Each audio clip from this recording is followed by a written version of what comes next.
What's going on? Hope everybody having a blessed day. First off, I want to thank the Heavenly Father for everything that He has done for me and my family. It's truly been a blessing that He's able to use me for His will and uplift people that may be feeling low in spirit.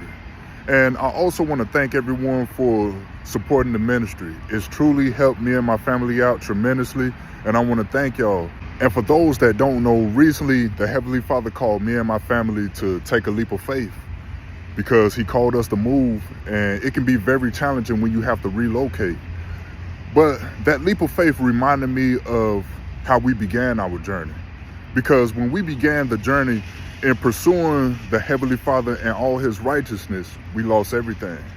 To the point we don't even have family photos other than the photos we have on social media. So that's why recently I've been reaching out for help. If anyone feels led in their spirit to want to help us through our time of need, it'll truly be a blessing, and all the information will be in the link in the bio. But I love y'all, and I pray you have a blessed day. In Jesus' name, amen.